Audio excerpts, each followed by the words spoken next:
To capture slow shutter photos in bright light without an ND filter, you can use the OM-5's Live ND feature.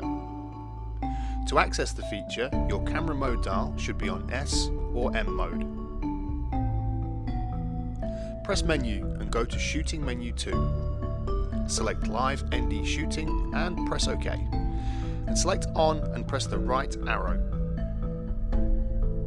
Press the right arrow pad again so that you can change the ND number to best suit your situation. ND2 imitates a 1 stop lower exposure, and ND16 is 4 stops lower exposure. If the light is bright, you might want to try out with the higher settings first. You can turn on the simulation to see the slow shutter speed effect in your live view to help you visualize how much of a slow shutter effect you're going to get in your final picture.